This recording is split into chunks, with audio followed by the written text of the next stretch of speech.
만민들아, 우리 하나님을 송축하며 그의 찬양 소리를 들리게 할지어다. 그는 우리 영혼을 살려두시고 우리의 실족함을 허락하지 아니하시는 주시로다. 하나님을 찬송하리로다. 그가 내 기도를 물리치지 아니하시고 그의 인자하심을 내게서 거두지도 아니하셨도다.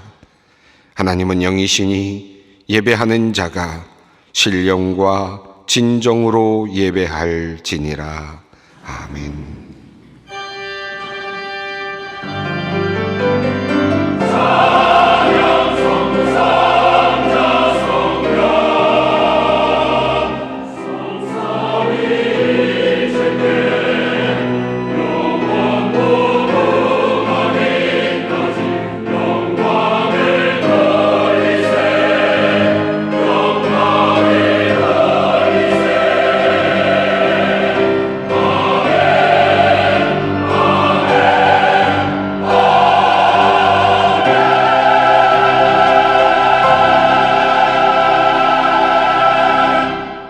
온 세상을 창조하시고 오늘도 무한하신 사랑으로 천지 만물을 운행하시는 성부 하나님, 성육하시어 죄와 사망에서 우리를 건지시고 부활의 소망을 주신 그리스도이신 성자 예수님, 그리고 오늘도 우리와 함께 하시며 우리의 구원을 이루어 가시는 성령 하나님, 그 놀라우신 능력과 베푸신 은총을 인하여 주께 찬양과 영광을 올려드립니다.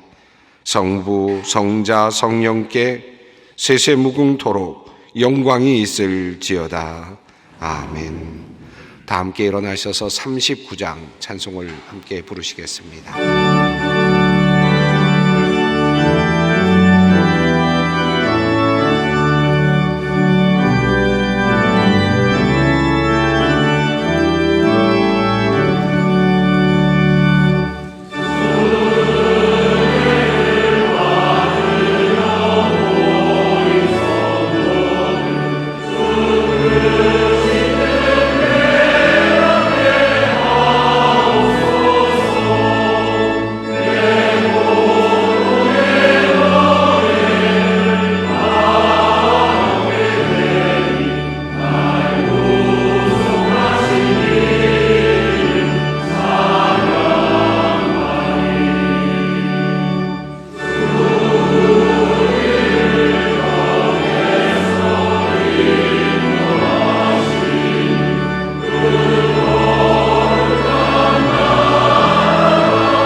사랑과 긍휼로 우리를 돌보시는 하나님, 벌거벗은 수치를 알지 못하고 욕심과 욕망으로 더러워진 마음을 스스로 깨닫지 못하던 우리를 오늘도 다시 부르시어 주님의 말씀 들려주시며 회개하게 하시니 감사합니다.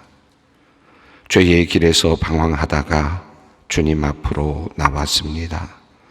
욕망을 따라 멀리 갔다가 처량하고 고난 모습으로 주님께로 나왔습니다. 지친 마음, 애통하는 마음 가지고 이제 은혜의 보좌 앞으로 나아갑니다. 우리의 모든 죄와 허물을 주님 용서하여 주시옵소서. 음란과 탐욕의 눈으로 많은 죄를 지었습니다. 증오와 미움으로 우리의 마음을 어지럽게 하였습니다.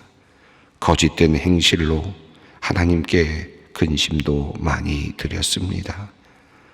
깨달은 대로 살지 못하였고 말씀을 따라 살지도 않았습니다.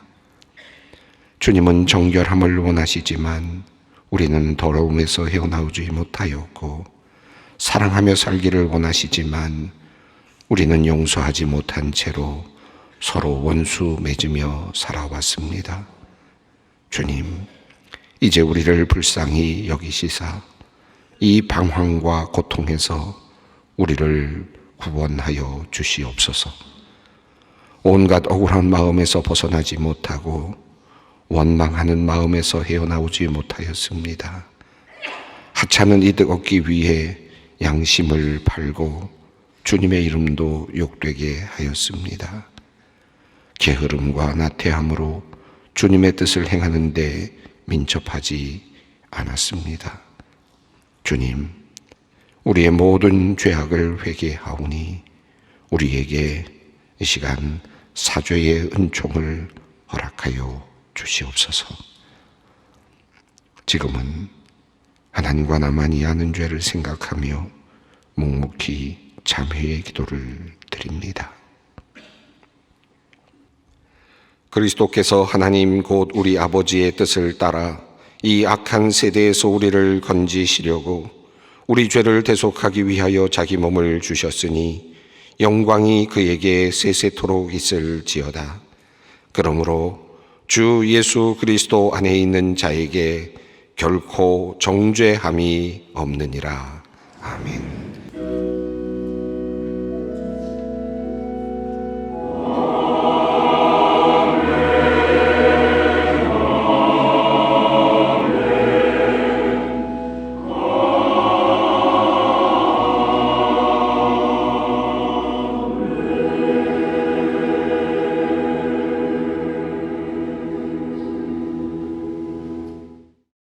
오늘 우리에게 주시는 하나님의 말씀은 구약 성경 말라기 1장 2절 5절 말씀입니다. 말라기 1장 2절로 5절까지 말씀입니다. 주님의 말씀을 봉독합니다. 여호와께서 이르시되 내가 너희를 사랑하였노라 하나 너희는 이르기를 주께서 어떻게 우리를 사랑하셨나이까 하는도다. 나 여호와가 말하노라 에서는 야곱의 형이 아니냐. 그러나 내가 야곱을 사랑하였고 에서는 미워하였으며 그의 산들을 황폐하게 하였고 그의 산업을 광야의 이리들에게 넘겼느니라. 에돔은 말하기를 우리가 무너뜨림을 당하였으나 황폐된 곳을 다시 쌓으리라 하거니와 나 만군의 여호와는 이르노라. 그들은 쌓을지라도 나는 헐리라. 사람들이 그들을 일컬어 악한 지역이라 할 것이요 여호와의 영원한 진노를 받은 백성이라 할 것이며 너희 눈으로 보고 이르기를 여호와께서는 이스라엘 지역 밖에서도 크시다 하리라. 아멘. 여러분에게 묻겠습니다. 구약은 총 몇 장으로 구성되어 있을까요? 또 구약은 총 몇 절로 구성이 되어 있을까요? 누군가가 꼼꼼히 세워서 정리를 해 두었습니다. 구약의 총 장수는 929장이고 또 총 절수는 23,145절로 이렇게 정리할 수 있겠습니다. 구약은 39권으로 그렇게 구성이 되어 있죠. 이 모든 것을 다 외우실 필요는 없을 겁니다만은 처음 창세기가 시작이 되는 시점이고 그리고 마지막 권은 말라기서입니다. 오늘 본문 말씀인 말라기서는 그러니까 구약의 맨 마지막에 해당되는 말씀이라고 할 수 있겠습니다. 제가 이 구약의 맨 마지막 말씀인 말라기서를 읽던 중에 저의 가슴에 깊숙이 와닿았던 말씀이 하나 있었습니다. 그리고 그 말씀 때문에 저는 참 많은 깊은 생각을 하게 되었습니다. 그 말씀은 바로 조금 전에 여러분과 함께 읽은 말라기서 1장 2절의 말씀이었습니다. 여호와께서 이르시되 내가 너희를 사랑하였노라 하나 너희는 이르기를 주께서 어떻게 우리를 사랑하셨나이까 하는도다. 하나님의 섭섭한 감정이 잘 느껴지는 이 말씀은 구약의 말씀의 마지막 결론에 해당한다라고 그렇게 말할 수 있지 않을까. 그렇다면 참 안타까운 마음이 들 수밖에 없는 말씀이 아닌가 하는 그런 생각이 들었습니다. 하나님은 이스라엘 백성들에게 이렇게 말씀합니다. 내가 너희를 사랑하였노라. 자, 그러자 이스라엘 백성들은 이 모든 구약의 마지막 지점에서 이렇게 다시 반문합니다. 주님께서 우리를 사랑하신다는 증거가 어디에 있습니까? 하나님의 관점에서 이 말씀이 얼마나 가슴 아픈 말일까 하는 생각이 들었습니다. 하나님은 일찍이 이사야 선지자를 통하여서 배신하는 자식에 대한 그 부모의 마음의 아픈 마음을 이렇게 노래하였습니다. 하늘이여 들으라, 땅이여 귀를 기울이라. 여호와께서 말씀하시기를 내가 자식을 양육하였거늘 그들이 나를 거역하였도다. 소는 그 임자를 알고 나귀는 그 주인의 구유를 알건만은 이스라엘은 알지 못하고 나의 백성은 깨닫지 못하는도다 하셨도다. 애지중지 자식을 키웠는데 그 자식이 부모의 마음을 알아주지 않을 때 그 부모의 마음이 어떠할까? 그것도 한 자식을 정말 편애하듯이 그렇게 아이를 키워냈는데 그렇게 아이를 키워낸 그 자식이 그만 부모를 외면하려고 할 때 그 마음이 어떠할까를 상상해 보게 됩니다. 오늘 말씀은 바로 이 마음, 하나님의 마음을 이렇게 표현하고 있습니다. 에서는 야곱의 형이 아니냐? 그러나 내가 야곱을 사랑하였고 에서는 미워하였으며 그의 산들을 황폐하게 하였고 그의 산업을 광야의 이리들에게 넘겼느니라. 어찌 보면 부모로서 구차해 보이기도 하는 그런 말씀이 아닐까 생각이 드는 내용입니다. 하나님은 온 세상을 창조하셨고 그리고 아담과 하와를 통해 온 인류를 창조하셨습니다.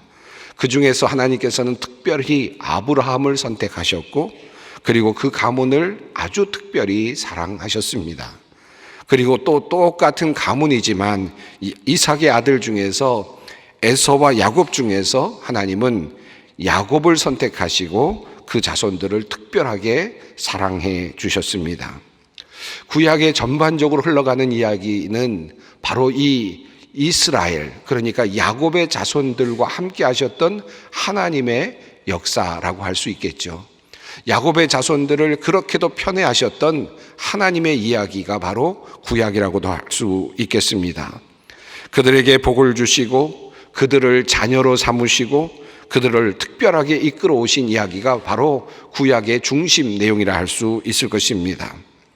그러니까 하나님은 같은 이삭의 자손이었음에도 불구하고 에서는 덜 사랑하셨고 야곱은 더 사랑하셨다라고 그렇게 말씀을 하시는 겁니다. 내가 너를 택하였고 너만을 편애하였다. 다른 형제들 다 버리고 너만 사랑했다. 너희들 가족들만 내가 그렇게 돌보고 또 사랑했다. 그렇게 하나님께서는 지금 말씀을 하시는 겁니다. 구약 성경의 이야기는 이 사실을 우리에게 분명하게 보여주죠. 야곱의 후손들이 이스라엘이 애굽으로 건너가게 된 다음부터 이 이야기가 바로 출애굽의 시작 아닙니까? 하나님은 이스라엘 백성들이 애굽에서 부르짖는 소리를 들으셨습니다. 야곱의 자손들이 그곳에서 울부짖는 소리를 들으시고는 하나님께서 가만 계시지 아니하시고 모세를 보내셔서 그들을 이집트에서 애굽에서 이끌어 내셨습니다. 출애굽을 시키신 것입니다. 그리고 그들을 젖과 꿀이 흐르는 땅으로 인도해 가셨습니다. 그리고 그 가나안 땅에서 하나님만을 섬기며 살 수 있도록 길을 열어 주셨습니다. 이 정도로 편애한 그런 백성이 있었습니까? 하나님께서 이토록 그렇게 사랑하셨던 백성인 이스라엘이 아니고 누구이겠습니까? 이렇게 하나님께서는 가나안으로 이스라엘 백성들을 끌고 가셨고 그들을 특별하게 사랑해 주셨지만 이스라엘 백성들은 하나님만을 섬기는 일에 그만 실패하고 말았습니다. 하나님은 그들에게 친히 계명도 주시고 기적도 보여주시고 그리고 함께하여 주시고 전쟁에서 때로는 승리하게 하시고 때로는 징계하게 하시면서 그들을 이끌어 가시기를 원하셨지만 그들은 하나님의 그러한 사랑에 응답하지 못하였습니다. 마치 한 아이만을 바라보며 살아온 어머니가 그 딸 또는 그 아들로부터 버림받은 느낌이랄까, 또는 그 자식이 장성하여서 어머니를 향하여 반항하는 모습이랄까, 마치 말라기서의 시작은 그와 같은 느낌이 들기에 충분해 보입니다. 자, 그렇다면 이스라엘은 왜 하나님께 이런 불경한 말을 마지막에 쏟아내고 있는 것입니까? 그들의 형편을 보면 그들이 그렇게 이야기할 만하다라는 생각이 들기도 합니다. 그들은 지금 망해가는 이스라엘을 보고 있습니다. 근근히 생명을 이어가고는 있지만 그저 생존하고 있을 뿐 위대한 나라를 건설하지도 못하였고 세상을 지배해 본 적도 없습니다. 말라기의 시대적인 배경이 분명하지는 않습니다만은 그들이 바벨론 포로의 생활을 하고 막 돌아온 시점일 수도 있겠고, 혹은 이후 학계 또는 스가랴 활동이 있은 이후일 수도 있겠습니다. 어느 시점이든 그 이스라엘의 상황은 녹록지 않았던 상황이었습니다. 하나님의 선택받은 백성이 지금 긴 포로의 시간을 마치고 지금 돌아오고 있는 시점이다라고 상상해 본다면 그렇죠. 혹은 돌아와서 수십 년을 보내면서 그렇게 지내고 있는데 그저 자그마한 성전 하나 짓고 이웃 백성들을 눈치 보면서 살아가고 있는 그들의 현실인데, 바로 이것이 그들의 현 상황 모습이라 할 수 있겠습니다. 그들은 이렇게 충분히 말할 만합니다. 하나님이 우리를 선택하셨는데, 하나님이 우리를 사랑하신다고 하는데 왜 우리의 모양은 이 모양밖에 되지 않는가?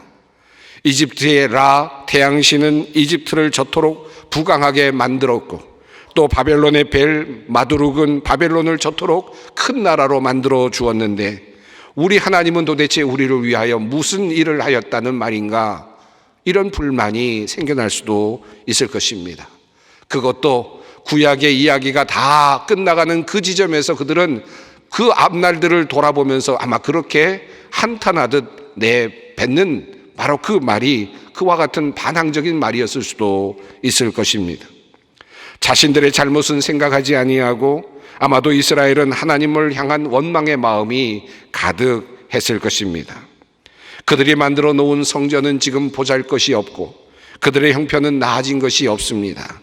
아브라함에게 주신 말씀, 야곱에게 주셨던 말씀, 내가 너로 복의 근원이 되게 하겠다, 너에게 복을 주겠다라고 하는 이 약속은 도대체 어디에 있는 것입니까? 우리는 초라하고 여전히 보잘것없고 여전히 근근히 살아가고 있을 뿐입니다. 왜 우리의 형편은 나아지지 않는 것이고 우리는 이렇게 강대국들의 지배 아래서 힘들게 살아가야만 하는 것입니까? 그래서 그들은 이렇게 말합니다. 주님께서 우리를 사랑하신다는 증거가 어디에 있습니까? 이 반항적인 질문이 구약 성경의 맨 마지막 권 첫 장 첫 절에 쓰여 있는 것이 참 놀랍습니다. 하나님께서 그토록 이스라엘을 사랑하시고 그토록 함께 하시고 그토록 그들을 이끌어 오셨는데 그 마지막 결론은 바로 이 반항적인 말로 끝이 나고 있습니다. 마치 이것이 구약에 나타난 하나님과 이스라엘 사이의 관계의 종결처럼 보이기도 합니다. 사실 우리도 이와 비슷한 경험을 할 때가 있습니다. 특별히 이스라엘 백성들이 토로했던 것은 그런 마음으로 하나님께, 것과 같은 그런 마음으로 우리가 하나님께 항의하고 싶을 때가 참 많이 있습니다. 왜 하나님은 하나님을 믿지 않는 사람들의 사업은 번성하게 하시면서 왜 하나님의 백성인 나의 사업은 이렇게도 힘들게 만드시는가? 하나님께서 나에게 힘을 주셔서 큰 사업으로 번성케 하시면 내가 하나님의 영광을 위해서 더 큰 일을 할 수 있을 텐데 왜 하나님께서는 그렇게 하지 아니하시고 이렇게 나를 보잘것없는 자리에 그냥 내버려 두시는가? 하나님께서 나를 사랑하신다는 증거가 어디에 있습니까? 왜 하나님은 이렇게 하나님을 잘 믿는 우리 아들을, 우리 딸을 먼저 이 세상에서 데려가셔야 했습니까? 왜 사랑하는 남편을, 아내를 몹쓸 병을 주셔서 고생하게 하시고 먼저 데려가셔야만 했습니까? 하나님 믿지 않는 저 사람들은 건강하게 잘 살고 있는데 왜 하나님을 잘 믿는 우리는 이렇게 고통스러운 자리에 계속해서 머물게 만드시는 것입니까? 하나님께서 우리를 사랑하신다는 증거가 어디에 있습니까? 이미 여러 번 말씀드렸습니다마는 저도 편안한 인생의 길을 걸어온 사람은 아닙니다. 하나님께서 나를 멀리 하시는 것 같은 경험을 했던 적도 많았습니다. 하나님께서 나를 버리신 것 같은 경험을 했던 적도 많았습니다. 하나님의 부재를 느끼는 순간도 저의 인생에는 여러 번 있었습니다. 큰 실망으로 산에서 뛰어내릴 뻔했던 위기의 순간도 저에게 있었습니다. 그러던 어느 날, 2007년 어느 날 새벽 기도를 하던 중에 주님의 임재를 경험하게 되었습니다. 엎드려 기도하던 중에 문득 내가 예수님의 무릎 위에서 기도하고 있는 느낌을 갖게 되었습니다. 눈을 들어서 위를 바라보는데 밝은 빛이 내려와서 눈을 뜰 수 없을 지경이었습니다. 분명 주님께서 내 위에 바로 내 옆에 계신다는 느낌이 들었습니다. 그리고 위에서 따뜻한 목소리가 저에게 들려왔습니다. 내가 너를 사랑하노라. 그런데 그 순간 저는 주님 앞에 항의하듯 이렇게 말을 내뱉었습니다. 그런데 왜 이래요? 그런데 왜 이렇게 하세요? 그런데 왜 이래요? 왜 나에게 이렇게 하세요? 하나님께서 나를 사랑하신다는 증거가 어디에 있습니까? 하나님께서 나를 사랑하시는데 왜 이런 일이 일어납니까? 왜 병에 걸리고, 왜 원하던 것을 얻지 못하고, 왜 셀 수 없이 시험에 떨어져야 하고, 왜 억울하게 악한 사람들에게 당해야 합니까? 그것도 못 막아주시면서 왜 사랑하신다는 말만 하십니까? 그러던 어느 날 저는 예수님의 마음을 깨닫게 되었습니다. 예수님도 하늘로부터 들려오시는 하나님의 음성을 들은 적이 있습니다. 세례를 받으시던 바로 그 자리에서 몸소 하나님의 음성을 들었습니다.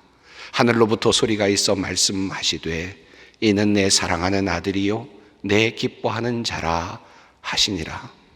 하나님께서 예수님을 향하여 하신 말씀은 이는 내 사랑하는 자다, 내가 사랑한다 라고 그렇게 말씀하셨고, 예수님은 그 말씀을 몸소 들으셨습니다. 한 번이 아니었습니다. 변호산에서도 또다시 그 음성이 들려왔습니다. 호련히 빛난 구름이 그들을 덮으며 구름 속에서 소리가 나서 이르시되 이는 내 사랑하는 아들이요 내 기뻐하는 자니 너희는 그의 말을 들으라 하시는지라. 예수님도 하나님의 음성을 분명히 들었습니다. 내가 너를 사랑한다. 내가 너를 사랑한다. 하나님께서는 예수님을 향하여, 이 땅에 계시는 예수님을 향하여 두 번이나 내가 너를 사랑한다, 결정적인 자리에서 그렇게 그 사랑을 확인해 주셨습니다. 그런데 어떠셨습니까? 그분이 이 땅에서 부자로 그리고 먹고 싶은 것 마음껏 먹으면서 살다 가셨습니까? 하나님을 사랑을 받았던 아들 예수 그리스도는 어떻게 살아가셨습니까? 내가 너를 사랑한다 라는 말씀을 들으신 예수님은 유대인들의 멸시를 당하셨고, 가난하셨고, 마침내 억울한 누명을 쓰셨고, 폭도들에 의해 끌려가셨고, 벌거벗기 우는 수치를 당하셨고, 가장 참혹한 처형인 십자가에 달려 돌아가셨습니다. 내가 너를 사랑한다. 예수님은 이렇게 묻고 싶지 않았을까? 그런데 왜 이렇게 하시는 겁니까? 그런데 왜 이렇습니까?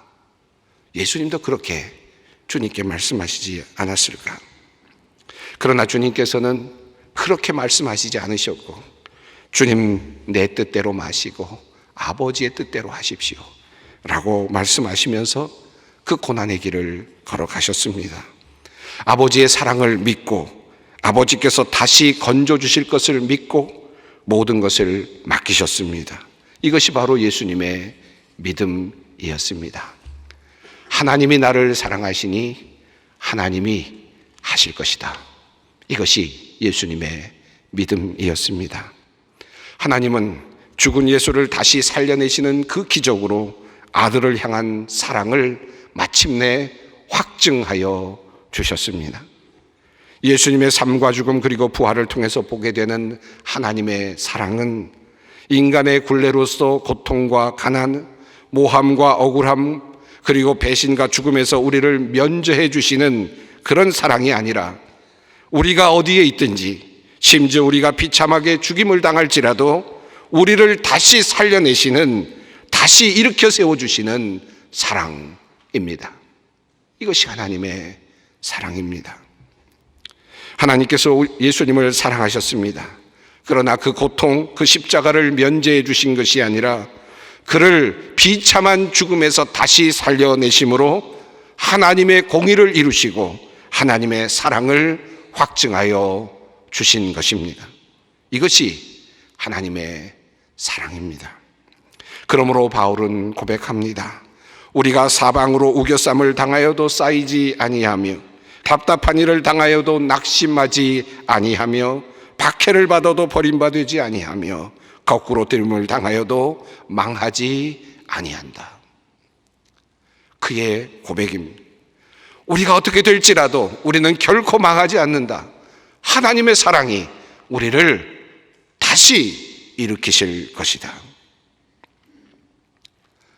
어려운 이웃들과 함께하던 구로동 시절, 과부의 아이들이 성탄절 때마다 산타크로스의 선물인 새 신발을 신고 나올 때 저에게는 새 신발이 없곤 하였습니다.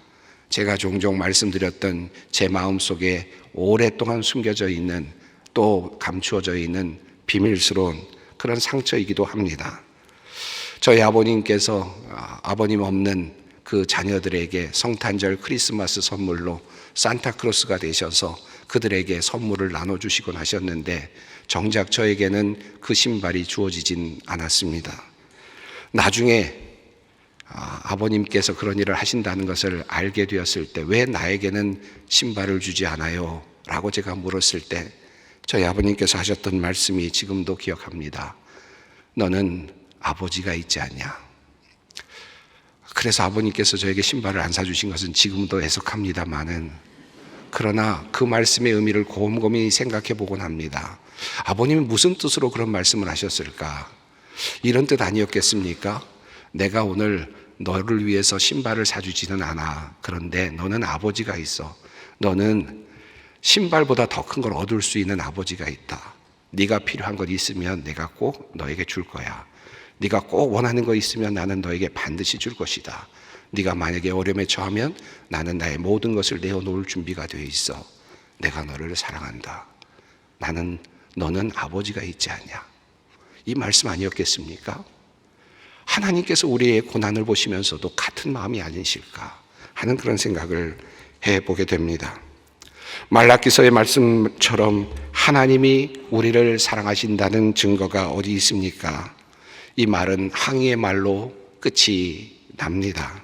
그리고 구약은 이렇게 마무리됩니다. 긴 이스라엘의 역사, 하나님께서 함께 하셨던 그 수많은 역사가 이렇게 한마디로 끝이 납니다. 하나님께서 우리를 사랑하신다는 증거가 어디 있습니까? 그리고 구약은 마무리가 됩니다. 그리고 수백 년이 흘렀습니다. 그저 이스라엘이 주님께 외쳤던 그 항변, 하나님이 우리를 어떻게 사랑하셨다는 말입니까? 라는 절규가 그저 메아리처럼 울리고 또 울려가고 있었던 시간, 그리고 마침내 주님의 오심을 알리는 신약성경은 우리에게 이렇게 증언합니다.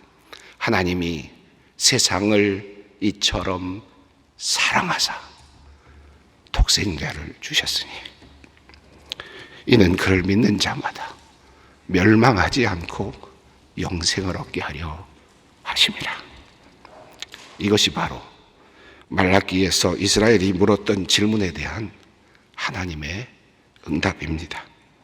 말라기는 어려운 현실 속에서, 포로의 고통 속에서 하나님을 향하여 질문을 던졌습니다. 하나님, 너무 힘듭니다.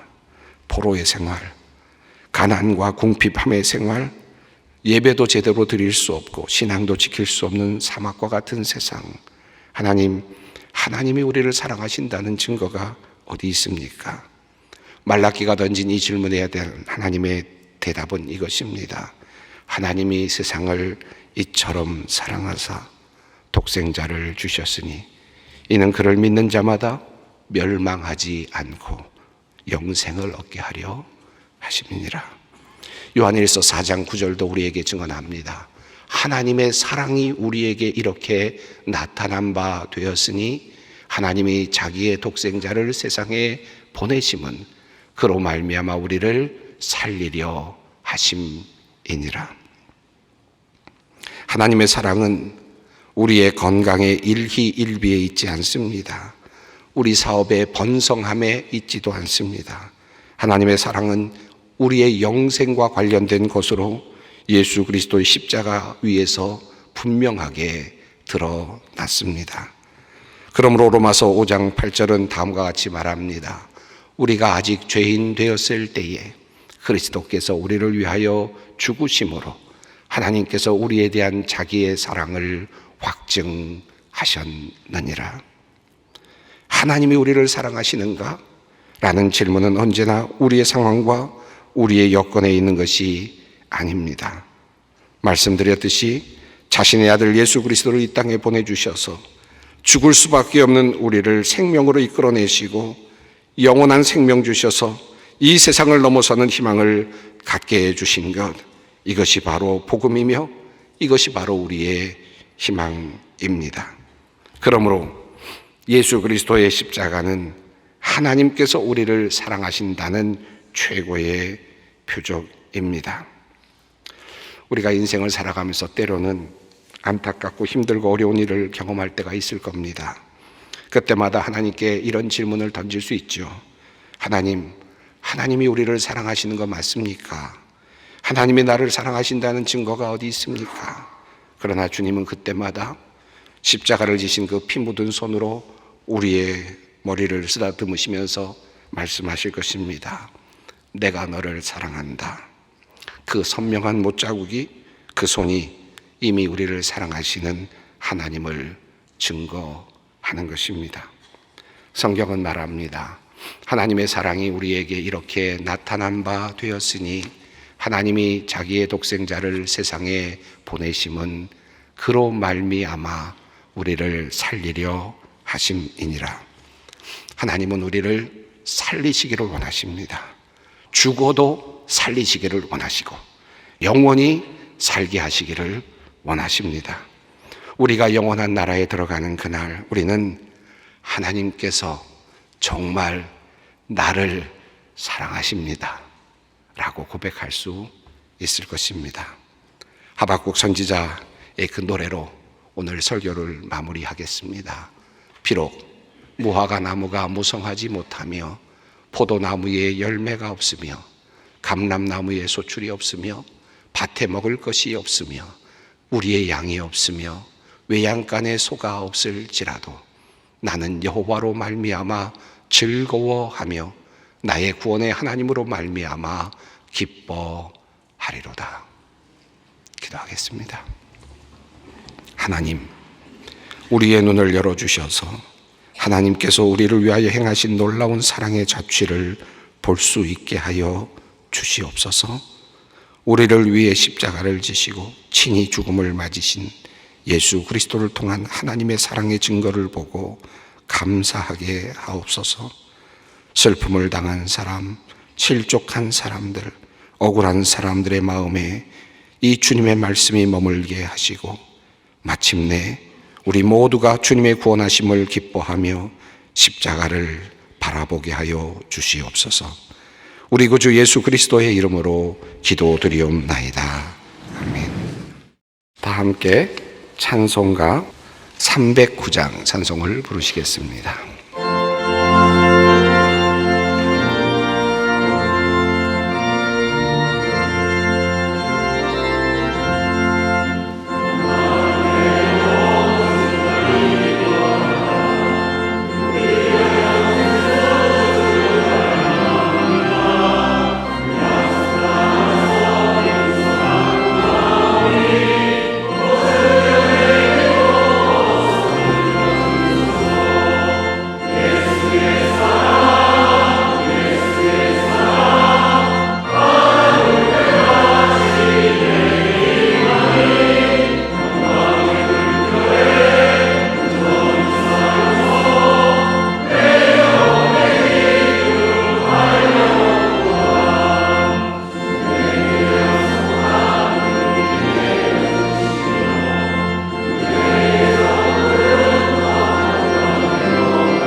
우리 주 예수 그리스도의 은혜와 하나님의 사랑과 성령의 교통하심이 너희 무리와 함께 있을지어다. 아멘.